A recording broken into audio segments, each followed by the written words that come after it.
欢迎收看《寰宇全世界》，带您走进全世界。全球各地的观众朋友，大家好，大家平安，我是何荣。两岸大事国际焦点，深度剖析，打开视野。透过 YouTube 收看朋友，请您帮我们按赞、订阅加分享，动动手开启小铃铛。也欢迎您告诉我们在哪个城市打卡收看。当然，欢迎大家多多的发表您的看法。好，来欢迎今天3位来宾。首先是台大政治系教授左正东老师，何荣好，大家好。另外是淡江大学战略研究所副教授林宜佑老师，何荣好，各位观众朋友，大家好。以及台科大机械工程系助理教授黄周润老师。主持人好，各位观众朋友好。好，今天节目一开始，首先带您来关注的就是在这个礼拜大家在看的国际重头戏啊，就是川习会。那么，川普并没有参加 APEC， 而是把最宝贵的时间留给了中国大陆国家主席习近平。虽然说川习会落幕了，但是中美两强背后的角力才正要开始啊！现在斗而不破的1年当中，中美双方会如何各自的出招呢？纽约时报就直接说他们观察到的，他说这不是和平，而是被迫休战。而 CNN 更是直接报道，因为 CNN 是比较偏民主党的了，他们是直接说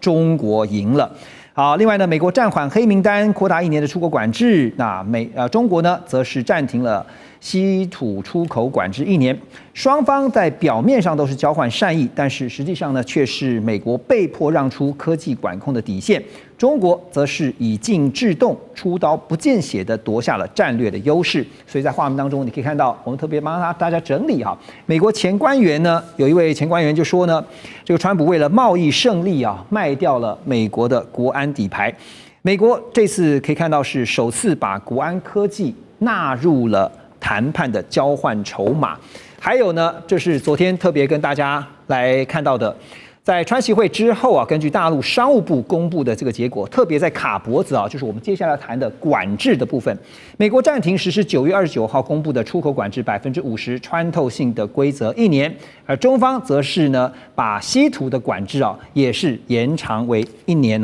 暂停1年。特别刚刚讲说穿透式。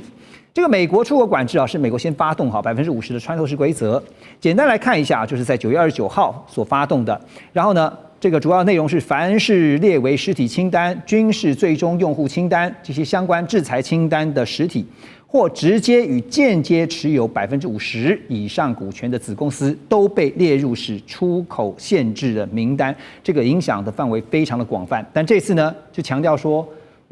谈得还不错呢，所以呢，我们把这个管制措施先暂停1年。好，那画面上我们也提到给大家看，中方跟美方现在在稀土上面管制上面这个管制内容呢，中方措施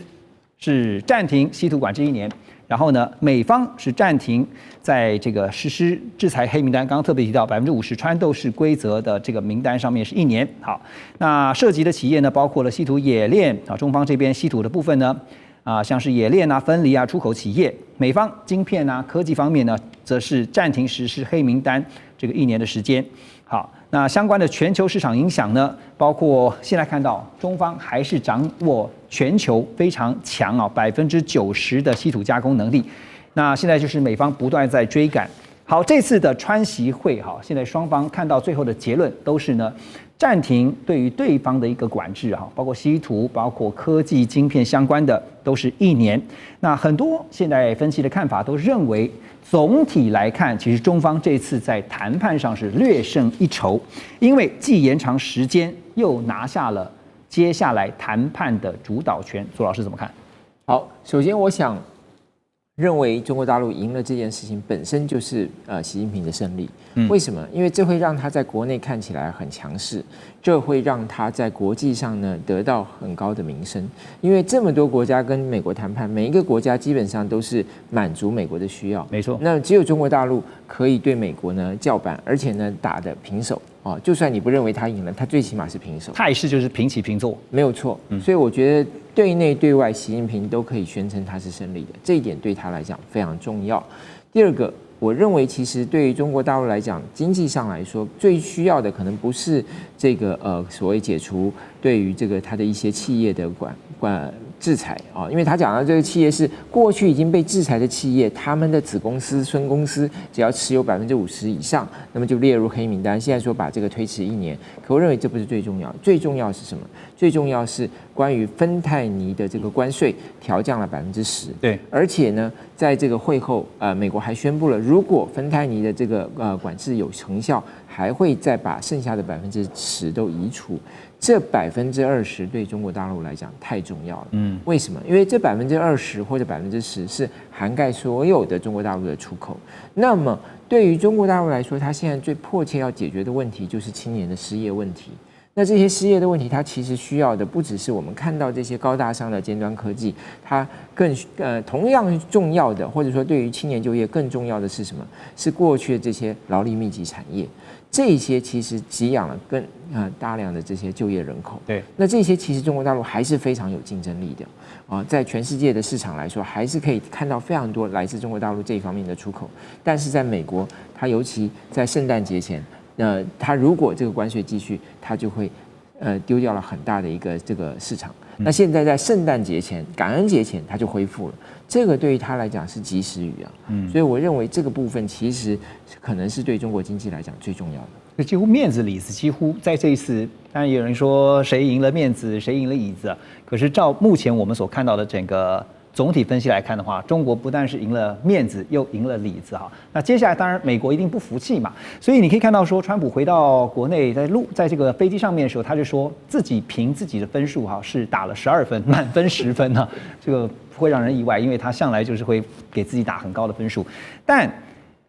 在美中两强，就是老大已经达成了共识之后呢，又听到了美国财长贝森特呢，他又放话表示啊，他说北京犯下真正的错误，因为美国2年内就能够摆脱稀土的依赖，真的吗？啊，根据专家的分析啊，说美国即使启动像是曼哈顿计划级别的资源开发，至少也得5到7年才能够真正完全替代中国大陆的稀土供应。另外呢，中国大陆这边有4400万吨的稀土储藏量，占全球35%到50%，而中方呢控制全球稀土的加工冶炼分离的能力的比重呢，将近90%左右。某些重稀土分离环节，中方更是达到了99%的控制。所以以此来看，美方估计2年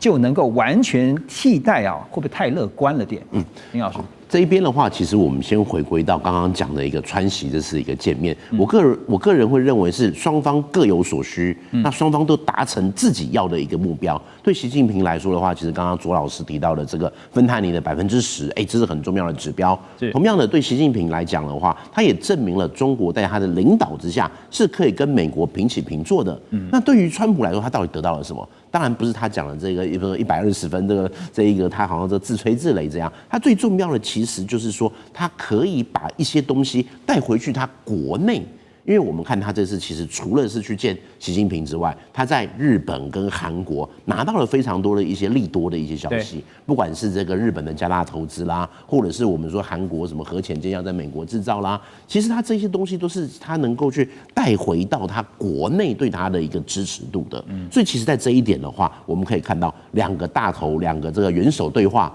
各有所需，那但是在底下的这一边，一定就会开始有很多的一些分析，会认为是说，川普你可能有一点为了贸易胜利卖掉了这个国安底牌啦，就是说他有点丧权入国类似的一个味道啦。可是这边他立刻就用的是什么？同样上谈判桌的贝森特。我个人会认为现在第一个是贝森特来讲，后面可能 Rubio 又要准备出来讲了，就是老大讲的是没问题，我们都很好，他是我的老朋友。可是底下的这一些官员，就是他们要上场的时候，那这一边贝森特他直接就讲说了，可能2年就可以去摆脱这一个美国对中国这个稀土的依赖。但是说实在，2年能不能达到这个东西，不是取决于的东西，倒不是时间，而是你要花多少成本。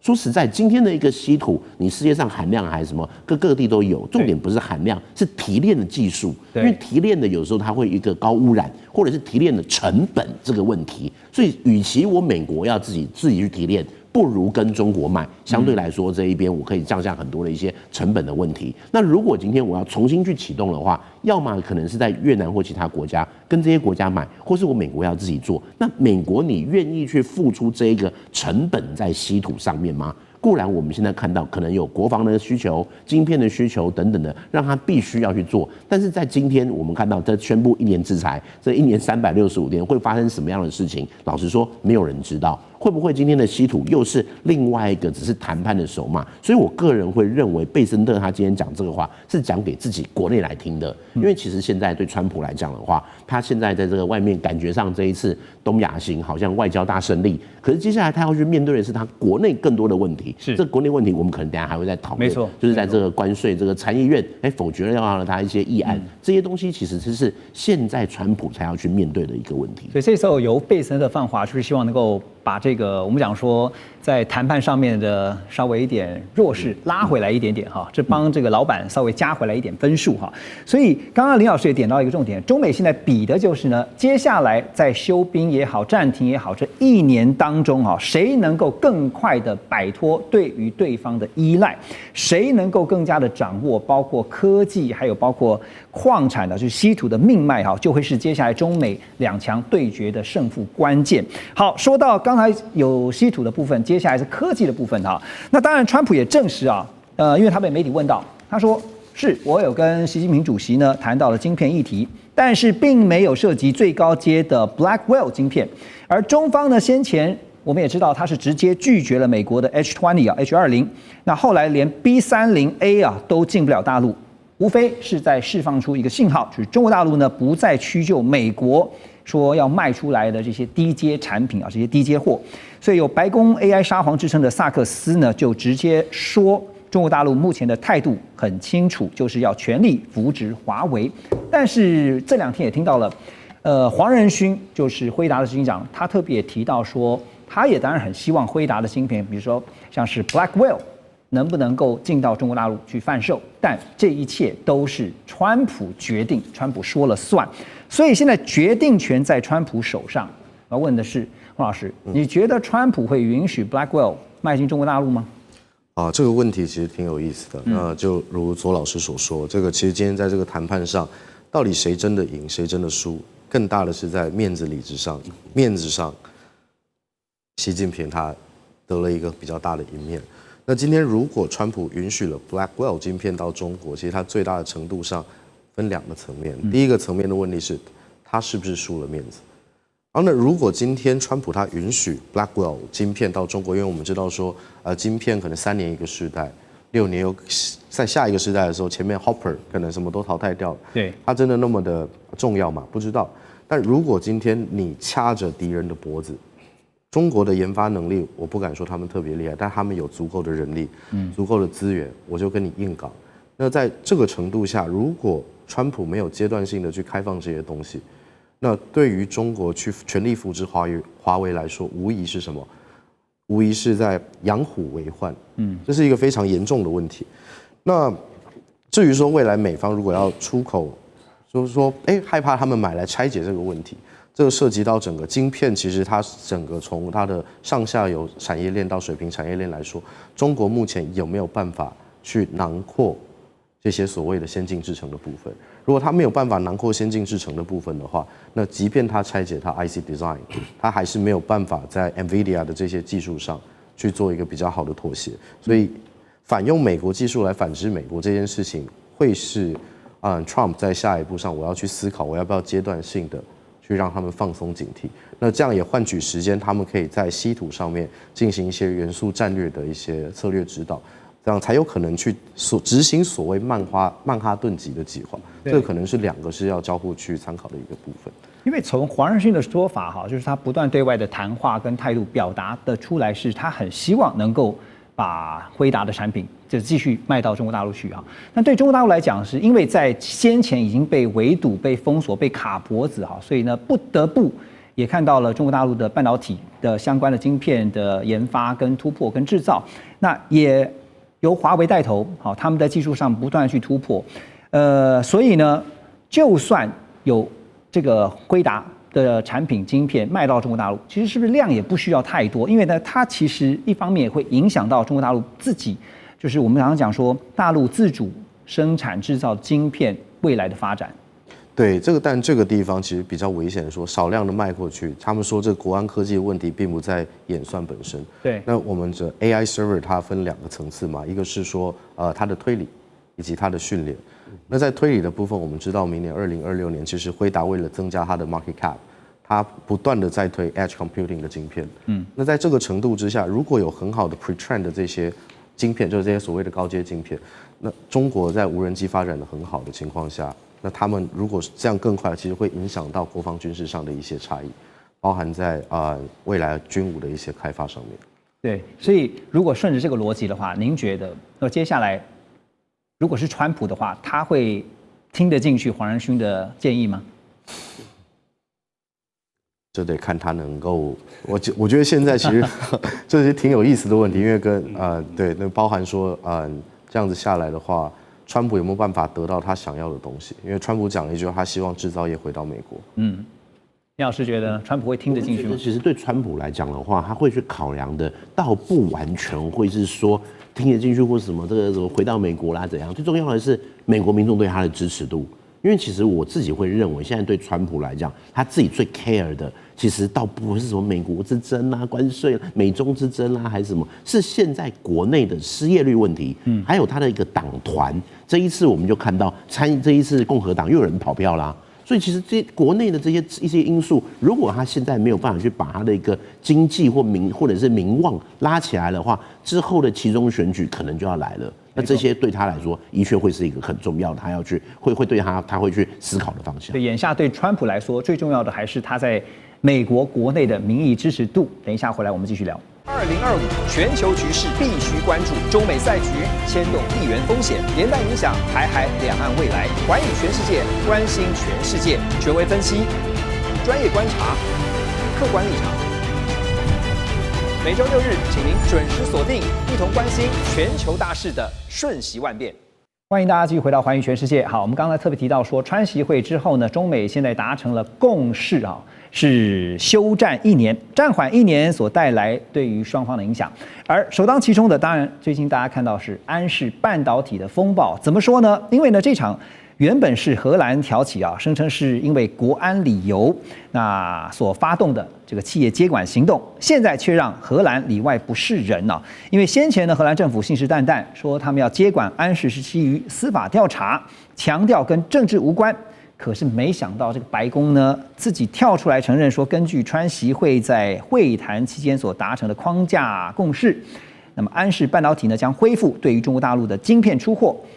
这证明这就是安氏之乱呢，根本就是在美方的压力之下，哈，最后变成了一场政治交易。现在荷兰里外不是人，哈，当然大家现在在看的就是安氏会不会只是一个个案，这个个案会不会影响到其他美国在欧洲的盟友，哈，在处理未来万一又遇到类似的情况的时候，他们该怎么做？这个部分，朱老师怎么看？好，首先我们先看到，就是说这一次川普他的公布的这个协议哈，到底它的意义是什么？因为原来安氏科技它就是说，在安氏半导体在荷兰政府介入之下，停止向中国大陆出货，然后后来中国应该这样讲是，他在这个荷兰政府介入之后，他更换了他的执行长。因为他原来的执行长就是文泰科技的这个创办人嘛，对。那么后来他一旦更换了这个执行长之后呢，中国大陆的文泰科技就停止向荷兰供货，那么作为反制的反制，那么安氏半导体呢也停止向中国大陆供货，所以两边都停住了，那当然这一次这个川普的在这个川习会后的宣布就是说，中国大陆会恢复向荷兰供货。当然，因为他们现在提供的是所谓的基础半导体基础晶片是提供给非常多所谓消费性电子产品啦，或者是汽车使用的这个晶片。对，所以他们直接影响到了很多汽车厂，都成熟制成的，包括像这个本田汽车，就已经在这个墨西哥厂就准备要停了。那你上日产，他是说他到11月的第1个礼拜就准备要停了。那所以川普是解决他们的问题，所以做了这个宣布。可是为什么说让荷兰政府很尴尬呢？因为荷兰政府原来是说是基于这个公司内部治理的问题去做了这个介入。那么现在一揭露，原来这个是背后是美国的这个操盘，因为它其实原来荷兰介入是要避免这个安氏半导体，因为文泰科技被美国政府制裁之后，它也被美国政府制裁，所以他现在就是说，荷兰政府介入之后，它就不是文泰科技的。荷兰政府还是个主权国家吗？对，所以它的问题是源头是出在他不希望被美国政府制裁，当然也有美国政府背后的一个压力，就是说希望他避免这个安氏半导体成为这个中国大陆可以跳出这个制裁的一个巧门了。对，所以其实我们讲说安氏之乱哈，它不只是现在让荷兰觉得自己里外不是人啊，是变成了像外交上的一些风暴之外，其实它直接就像是刚刚左老师所提到的，它重创了欧洲的整个汽车产业链啊。因为呢，安氏的产品啊，它是以成熟制成的晶片为主。那外界很多人都会以为呢，成熟晶片呢并没有那么重要，但是没有想到呢，这些看起来是比起高阶晶片来说，它算是中低阶的这些成熟制成的晶片呢，却是车用跟工业晶片的命脉。进一步细看到，安氏的产能有将近80%都在中国大陆的安氏半导体。结果安氏被中方暂停了广东工厂的出口呢，就等于失去大部分的后端产能，也导致整个欧洲汽车供应链陷入了断链的危机。但现在这个问题要想办法赶快解决，不然刚才也提到了，像尼桑啦，像一些这欧洲的一些大的车厂啊，哇，没有这些晶片怎么生产汽车？好，美国跟全球是不是在这件事情上面真的是忽略了成熟制成晶片的重要性跟它的影响力？黄老师，您觉得？其实大家对于成熟制成这个晶片，可能对字面上有点误解，说啊这个好旧啊，这个好像没啥人要用。但其实，在车用晶片或一些特规的晶片上面，成熟制程它占有一个非常重要的特性是什么？它稳定，它可靠，然后它的封测标准都是验证过的。再者，这个整个晶片的产业链里面，成熟制程可以说是整个晶片的最后一里路。那最后一里路走不好，你前面做的再好，那都是假的，你做不出最终的产品把它出去，对不对？那所以呢？今天不止整个汽车产业链，其实包含其他的控制器等等工业用的晶片，家电也是哈。家电有些也是使用这种成熟制程，因为它成本低嘛，你不可能今天我家电我装个 Blackwell 把它塞进去，对，然后说 AI 用不到那种算力，也没有那个电力，对，所以其实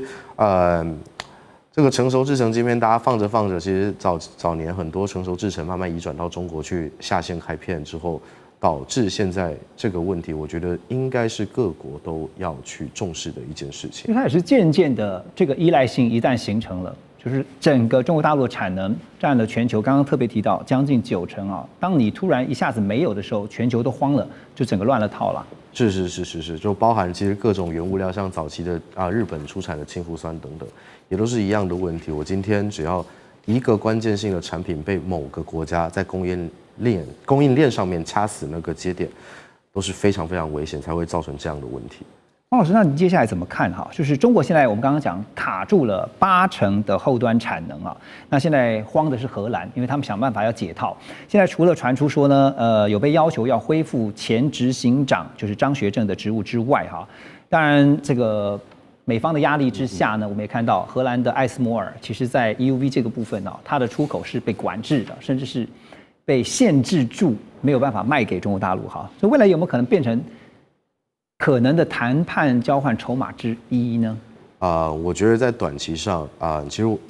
荷兰的解套这件事情，它本身比较复杂，它会升级到整个国际关系上，然后还有整个政治协调的筹码上。但在短期上，可能要做适度的让步去解决这个问题。但实际上，与其说是荷兰政府解套，应该说现在的在于说欧洲汽车同业工会他们如何去表态整件事情。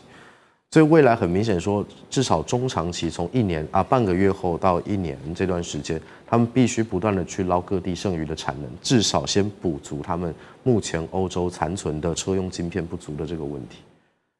所以可能多极化的供应链表现会可以减少在政治协商上面的一些损失。那至于能不能解套，这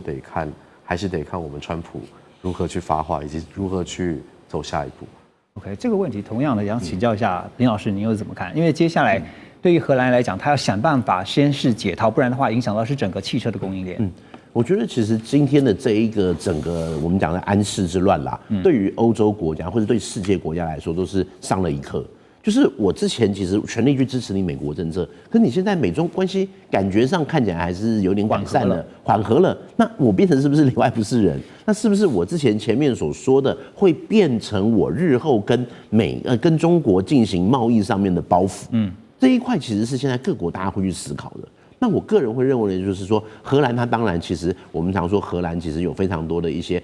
知名的品牌或什么的，跟中国这边的一个互动性其实是很强的。那这件事情如果既然上升到国安跟外交的等级，那现在解套也会是回归到国安跟外交的等级，对，会变成的是就商业归商业。那你刚刚其实黄老师有说是不是会去搜刮一些它其他的产能啦？那除了这一些之外的话，我自己会认为的就是荷兰或者是其他这些欧洲厂商跟中国这边的一个对抗，应该没有办法去太持久。因为我们要了解的就是说，固然现在感觉上好像是要说这一个非红供应链啦，或者是什么，或许在军事上，或许在安全上是有可能去达到的。可是你在一些民生用品，在一些供应链上面，要能够完全的去跟中国去划分界限，其实是有一点难度的。那当然，今天这边也会去取决于说，今天的一个美中的进程，或者是中国之后对习近平来讲，他要不要利用这一个机会来去跟欧洲这些国家去进行一些新的互动，因为这些互动是有可能会去让双方都去解套，对，甚至是对于荷兰来讲，他当然是希望说能够去摆脱目前的一个困境。其实我想进一步请教您，因为我们刚刚特别点到了荷兰在这个过程，就是在这个中美角力当中的尴尬之处哈，原本就是可以说是棋子吗？或者说当成一把刀啊，借刀杀人。但是呢，后来呢，这个缓和了之后呢，就被放在一边，或者说现在问题摆在那边，你必须想办法解决。然后白宫方面呢表态说，要恢复安氏晶片出货，而且呢暂停实施刚刚特别提到出口管制50%穿透性规则。也就是说，当初逼迫荷兰出手对付安氏的这个杀手锏，现在破功了。那破功之后呢，想办法要收拾残局嘛。那美方这一步棋呢，看起来啊，好像是对中方大举让步，但是就是把荷兰拖进了一个更尴尬的位置哈。因为荷兰现在得罪中方，可是又不能得罪美方，这就是荷兰现在的尴尬。那更尴尬的就是刚刚我们提到安氏的母公司文泰科技，他们已经正式的要求荷兰政府恢复前执行长张学正的职务啊，作为重新开放中国工厂出口的前提条件。所以可以想见的是，张学正的职务应该很快就会被恢复，对，是不是？我会觉得是会这个尽快会恢复。所以变成夹心饼干的荷兰啊，刚刚你已经点到了他们的尴尬哈。那接下来在处理这样的一个尴尬的过程，总不能说，这个之前都是一场误会吧？这边的话，其实最好的方法就是说，千错万错都是川普的错，或者是说，其实就荷兰来讲的话，今天就变成是中国要不要抓住这个议题去，你要说软土生绝也好，或者再去针对荷兰穷追猛打。因为我自己其实在看一整来说，习近平的外交政策，或者是他的一个贸易政策，他也知道什么时候该停，因为这一个东西其实倒不是我今天把荷兰赶尽杀绝，对中国没有好处，反而是现在适度的停手，会让未来更多的欧洲的国家或厂商，他不会再 all in 去挺美国。反而是我是不是要双面下注？在我支持美国政策的时候，是不是我自己跟中国这边也要留一个后路？我会觉得，就一个长远性来看的话，那个或许川普他只是为了他的其中选举或者是之后，可是对习近平来说，他要会想的是更长远的中国整体的产业。我会觉得在这一块，或许中国这边是有一些可以让步的空间，不要那么一个穷追猛打。那现在问题来了，就是美方把这个状况给搞出来了。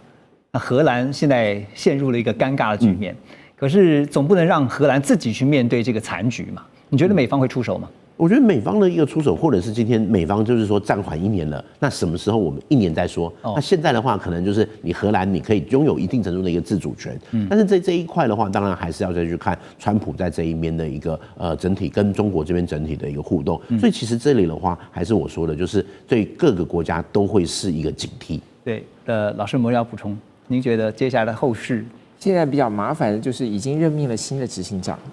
所以这个新的执行长用什么理由让他下来呢？这是更尴尬了。那当然，所以他变成荷兰必然要完成他的所谓的司法调查。对，那司法调查要有个结论说，这个之前这个替换的决定可能是违法的，或者说发现这个原来所担心的事情不存在，那么就结束他的调查，那么再做职务性的调整。我觉得这个因为任命了这个新的执行长，所以会比较复杂一点。所以现在让这个局面变得更加复杂，所以常常听到一句话，古人有说“三思而后行”啊。马上回来。2025全球局势必须关注，中美赛局牵动地缘风险，连带影响台海两岸未来。环宇全世界，关心全世界，权威分析。专业观察，客观立场。每周6日，请您准时锁定，一同关心全球大事的瞬息万变。欢迎回来，我们继续来看啊。刚刚特别提到说，川普他没有参加 APEC， 马上飞回美国啊。当然，这个理由是万圣节有很多的派对，但是其实真正的实情却是，美国川普必须面对更加复杂跟严峻的美国经济还有呢内部状况。因为呢，美国政府在10月1号关门，已经长达1个月的时间，从华府到农村，从军营到学校，整个美国现在像是进入一个功能丧失的国家。粮食援助中断，军人断薪，航班大乱啊！现在像航管的这个人员啊，其实都是叫苦连天。所以呢，这个竟然是在号称是全球最强大的美国发生这种事情。现在数千万人面临断粮，数百万的家庭没有暖气可用，政府停摆，正把美国推向一场非常冷酷的社会灾难。而最新的消息呢，是美国已经有2名联邦法官哦。他们陆续做出裁定，说川普政府不得暂停对低收入民众的粮食援助。这代表什么意思呢？就是政府虽然关门了，但是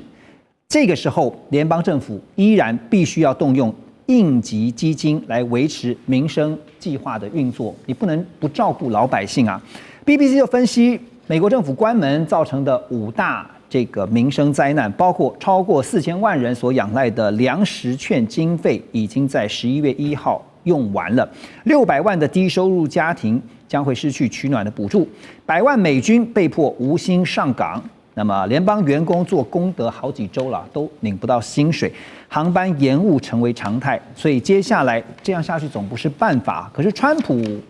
虽然看到他表面上是一派不在乎啊，但是想必心里面是非常着急啊，怎么解决呢？林老师，我觉得这边的话，我们要先了解到的就是说，川普他之前没有错，他在这一次的东亚行，乍看之下是成功的，甚至是他也蛮成功，从日韩这边带了一些订单回去给美国。可是这些订单要立刻的能够变成一个及时雨吗？这个可能是需要一点时间。他号称9000亿，但是9000亿一次给啊。对啊，而且9000亿它不是现在可以给，现在的这个刚刚何荣有去提到说，回去可能万圣节的 party， 可重点倒不是 party， 是因为现在华府快烧起来了。因为我们可以去看到现在的话，参院这是共和党有人的跑票喽。所以在这个关税的这个案子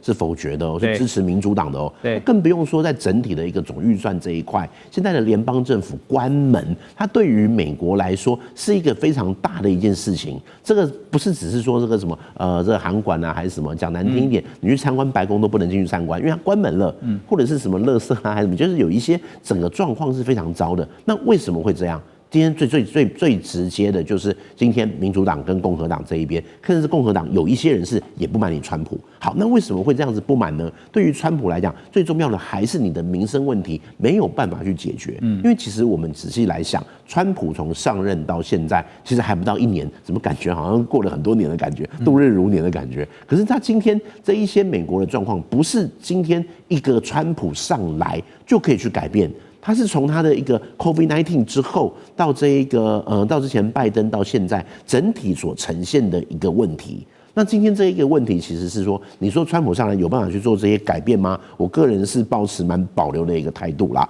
那至于今天来看的话，对于川普来讲，或者是我自己去美国，在今年4月的时候有去一趟华府那边，那可能你可能没有办法相信，我去超市想说要买个刮胡泡，因为我去比较久。刮胡泡居然锁在玻璃柜里面，是我要请店员把锁打开，怕零元购，就是怕零元购啊。那如果今天一个在首都里面的超市，而且老实说，那个2块多的一个东西，也不是说很贵的东西，它居然就还要锁在这一个柜子里面，我又不是去买个晶片还是什么显卡之类的，黄金还差不多。对啊，那这一些东西都要锁在那里面呢，就代表怎么样？治安状况、经济状况是非常糟的。那再加上现在的一个政府关门，这一些其实都会对美国造成很大的一个问题。那老实说，之前的一个川普为什么可以当选，就是因为贫富不均，就是因为他希望能够把美国的失业率能够去改善，所以我们看他的外交跟他内部是有连结在一起。但是这个连结要实际的能够去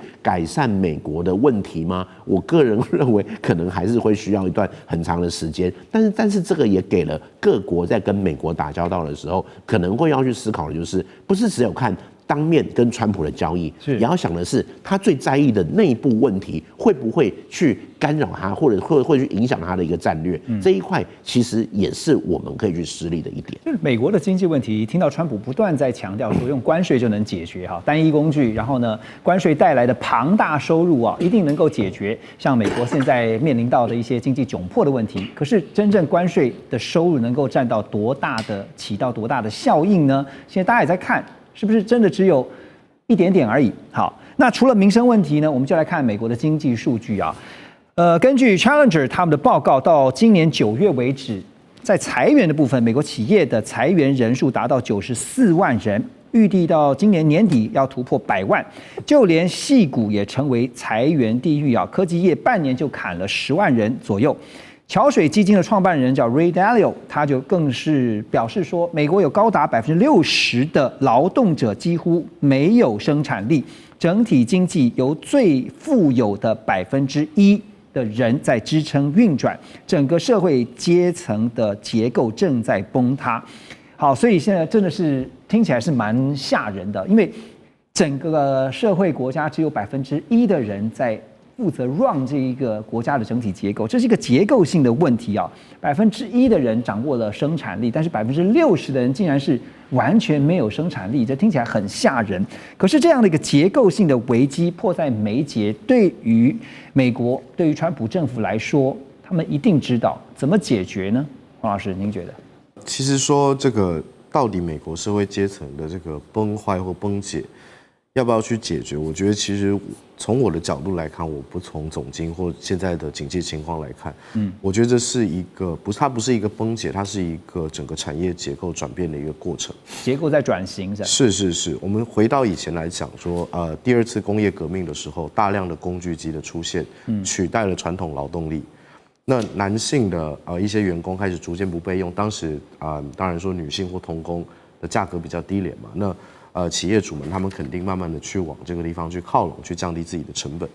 那像现在慢慢进到所谓的 AI 时代，就把自动化更升一级了。对，我们当然目前还没有把它称之为第3次工业革命，但我们可以逐渐看到，包含在加州的地方，Uber 投资的无人自动送餐车已经开始去试行了。那像甚至有些地方用无人机在送餐送药的，那其实也都开始在执行的。那在这种情况下，这是我们定义的底层劳动者嘛？那如果是这样的话，底层劳动者是有一些基础型或者是比较 routine 的工作开始去减，那大家就会问，那科技业半年就砍这么多人，对，那科技业是底层劳动者嘛？那如果说今天是在做一些写程式的部分，其实逐渐的已经被那个人工智能取代了一大部分的工作，所以想当然尔，这些人就会逐渐的被淘汰。那这是底层结构崩坏吗？我认为说接下来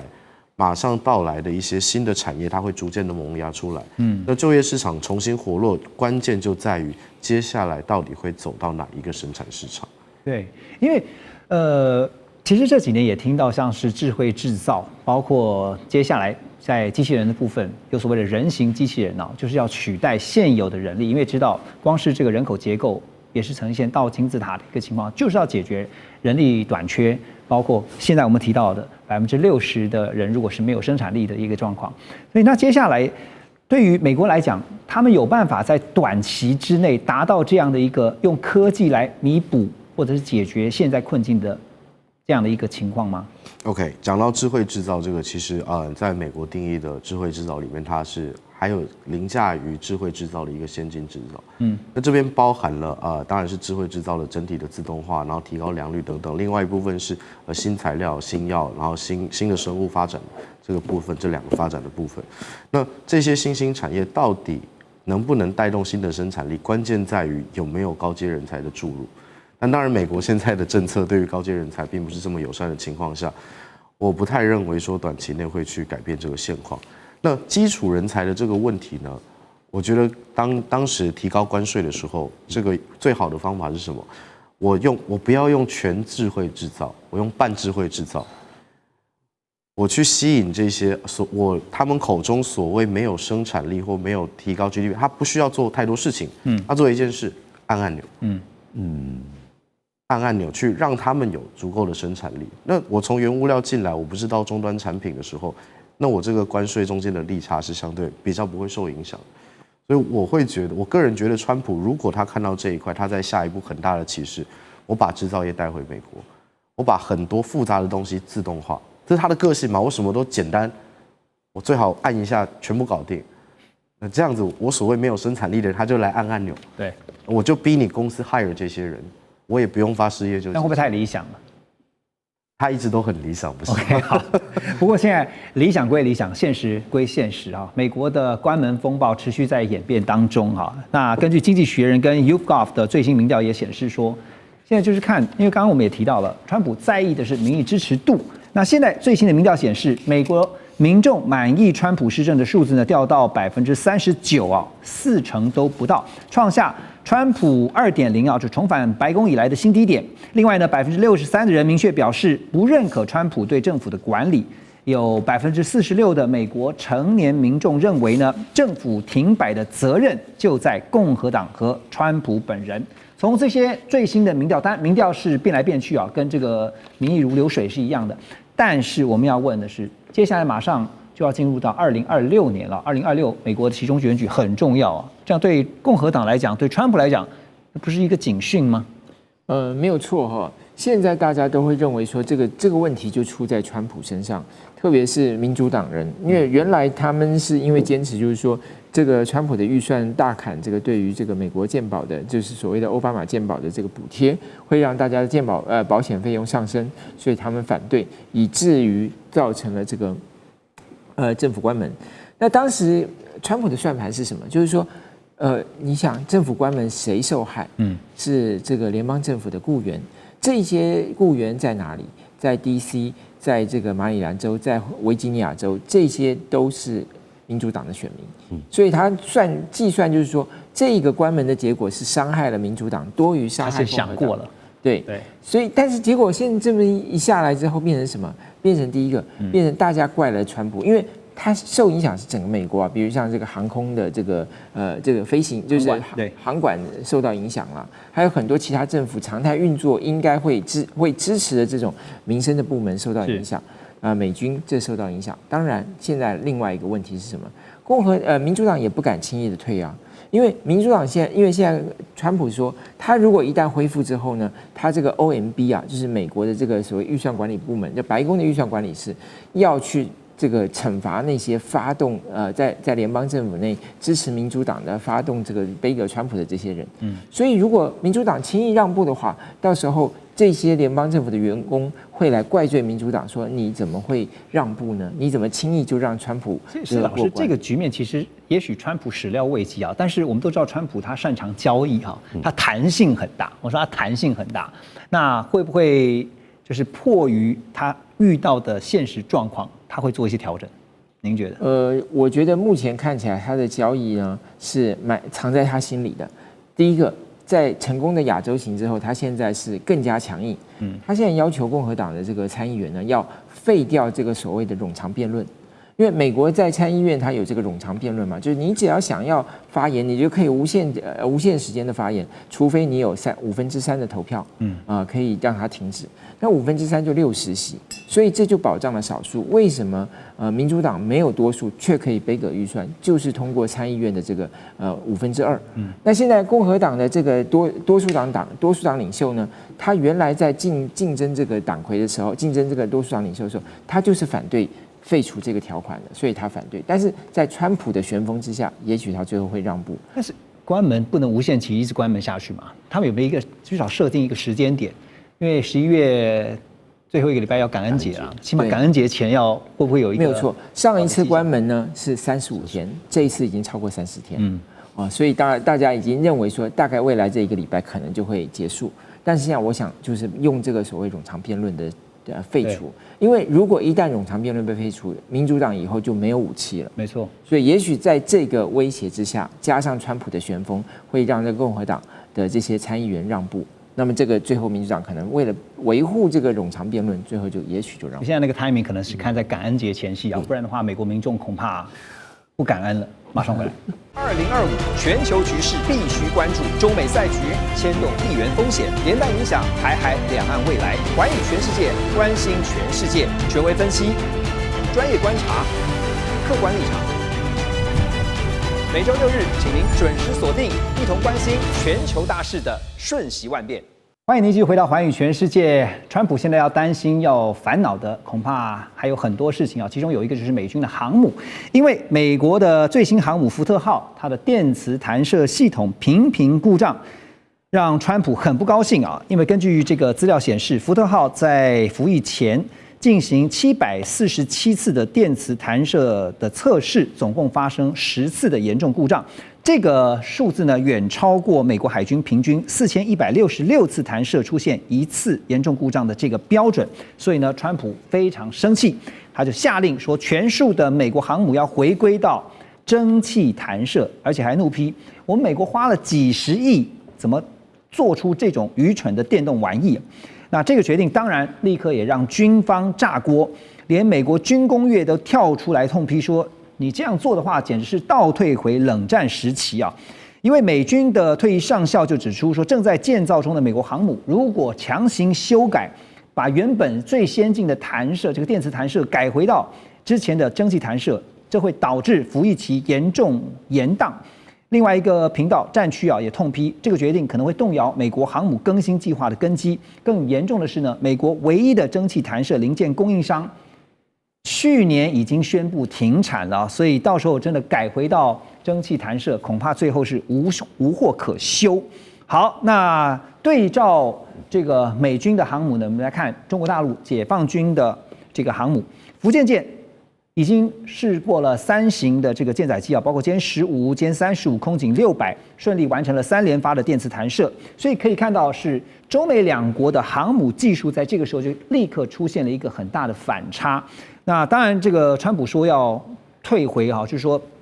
把它改回到原来的蒸汽弹射，也有看法是认为这应该是一个气话哈。这个只是觉得花了那么多的钱，结果呢想不到造出这种玩意儿。那接下来怎么办呢？我们先说，在这个航空母舰的一个起降，基本上有3种方式。一种的话就是类似山东号或辽宁号的那种滑跳式的一个起飞甲板。好，这是这个相对来说是这个冷战时候俄罗斯走的一个技术。那再来的话就是蒸汽弹射，这也是美国目前主流航空母舰，各位经常去听到的什么尼米兹号啦，或者什么乔治华盛顿啊，它采用的就是这种蒸汽弹射机。那这一种的话也是目前的主流。第3种的话就是现代来讲相对来说比较先进的，就是现在在福特舰上面去实验，就这一次川普骂最多的这个电磁弹射，也是在这一个解放军这里的话，福建舰上面他所使用的技术。OK， 好，那为什么这边的话，美国会说要先回去到这一个蒸汽弹射？我个人会认为，川普他其实当然说气话归气话，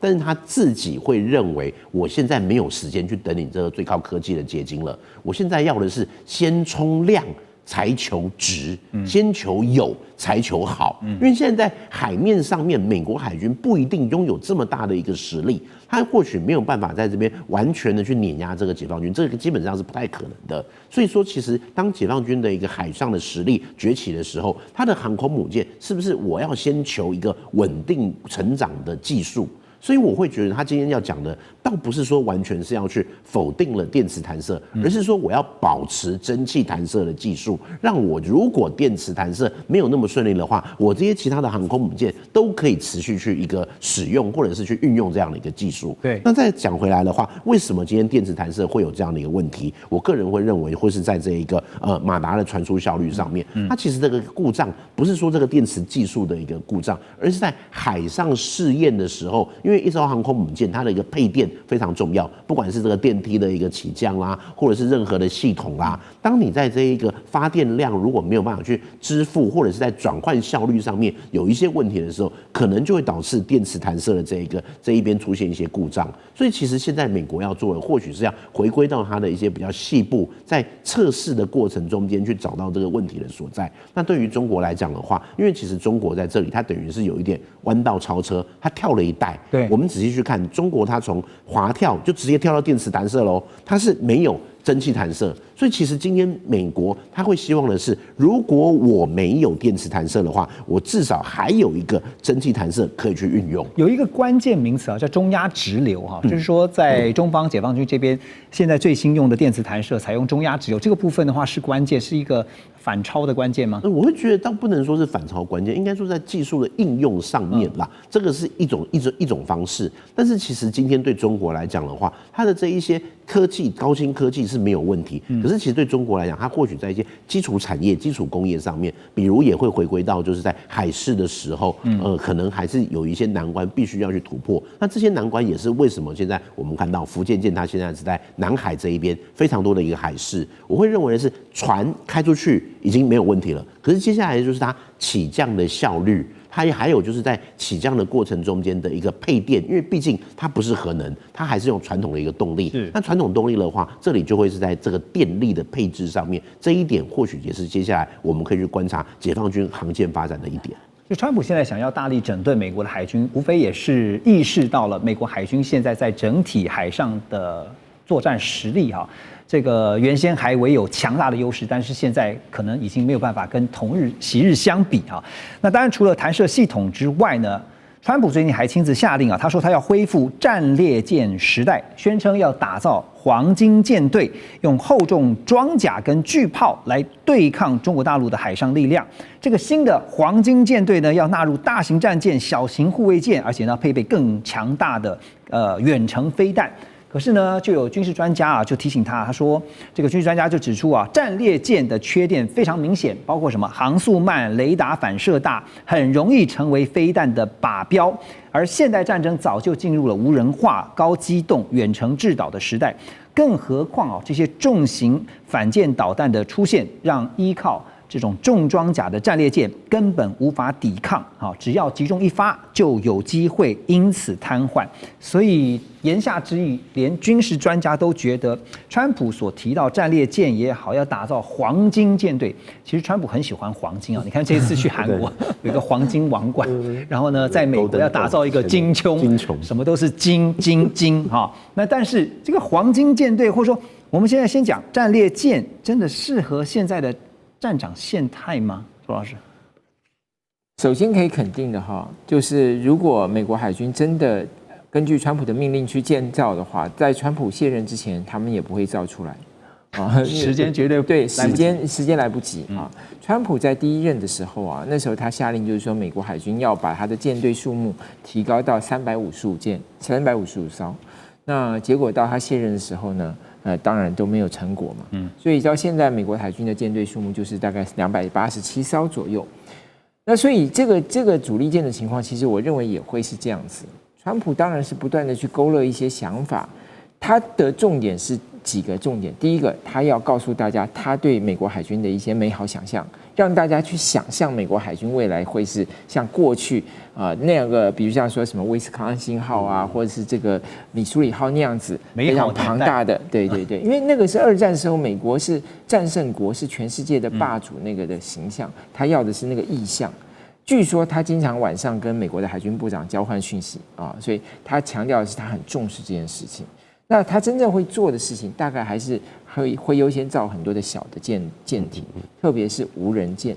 这个才是能够快速弥补美国舰艇不足的一个方法啦。啊，那当然，至于这个，我觉得还是会造。说不定在川普的要求之下还是会造，但是大概造不完，在他任内。那是不是就是在这一艘摆在那里做一个形象？还是说他会继续去发展新的类似的概念？这个我觉得还有待于海军去发展。但是他要强调一点，川普非常重视，所以在白宫里头也有专门的造舰办公室。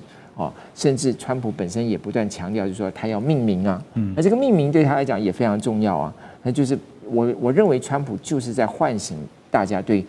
海军的重视，对于美国黄金时代的想象。未来可能会有川普号，这个是指日可待。但是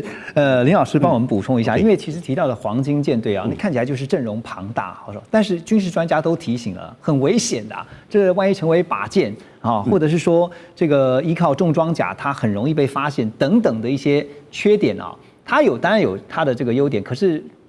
缺点又怎么看呢？我觉得就是这个是代表的是现在的一个战争的形态已经不一样了，对，已经不是靠这种大舰巨炮来这样称霸这个各大海洋的这个时代了。所以其实川普我还是认为他是一个口号偏多，那他这个口号其实就是回归到要让美国的造船业再次伟大，让海军再次伟大。那这里的话，其实刚刚我们有去提到这个战列舰到底会不会重出江湖？我个人会认为要重新造真的是不可能，来不及了嘛。它最快的其实是什么？起风，把密苏里号重新去把它就运作起来。因为我6月的时候刚好也有去夏威夷一趟，我们去参观密苏里号，你感觉上好像是一个博物馆，可是其实它下面的轮机是民众不能进去的哦。为什么？因为轮机那一块就是引擎的那一块，引擎室那一边，它有随时做好，如果哪一天要有什么样的状况的话，它是可以去重新去启用的。所以其实今天美国它也是有去做好的是，我个人会认为啦，要去做那么多船真的是不太可能。可是如果我把一些封存的船重新把它起风的话，这个是有可能的。那另外一点就是今天对美国来讲的话，它有一个叫过去曾经提过一个叫千舰海军的计划。这个千舰海军不是只有我美国海军哦，是我日本、韩国这一些全部我联合起来，那我是不是可以去打造一个国际黄金舰队？我会觉得这个或许是川普在口头上可以解套的一个方式，蛮合理的哈。依照川普的逻辑，就是要什么都要打。树大便是美啊！这个在海面上全部都是黄金舰队的阵容哈，但是还是拉回到刚刚提到说，美国的航舰的造舰的速度也变慢了，技术也退步了哈。美国海军另外还有一个危机啊，就是 Navy News 他们揭露说，美军神盾舰的弹药库深度现在面临严重不足的情况，平均只能够支撑2轮高强度的作战，所以五角大厦呢紧急推动了模组化飞弹舱这样的一个计划，那希望呢能够扩充吸弹量，但是也被业界打脸啊。五角大厦说五角大厦自用订单恐怕都得排队生产等货啊。现在包括弹药也好啦，飞机也好啦，其实呢都是有单，可是呢生产的速度太慢了，所以海军模组化的飞弹希望能够来补足神盾舰的缺点，可是现在面临的实际问题就是生产的速度啊缓不济急啊，这会不会变成一个很大的战力漏洞？黄老师怎么看？这个问题挺有意思的业界打脸说你要排产等货，那不就是业界自己做不出来，我才要模组化吗？是啊，我就是不想要在那边跟你们排产等货，所以我推动模组化飞弹舱。那今天等于说，飞弹里面我们简单拆解它的结构嘛，它有所谓的导引系统、弹头、弹身跟它的推进部位。那我等于是把这些东西我全部丢到我的舰上，那我找不同的代工厂商帮我做出来，剩下我自己做最后交点。我在海上我有一堆时间跟你慢慢做，怎么会成为战略漏洞呢？我就是解决了这个排产等货的问题。那其次是为什么这个时候，蒸汽弹射跟电磁弹射就很重要，我要腾出更多的空间。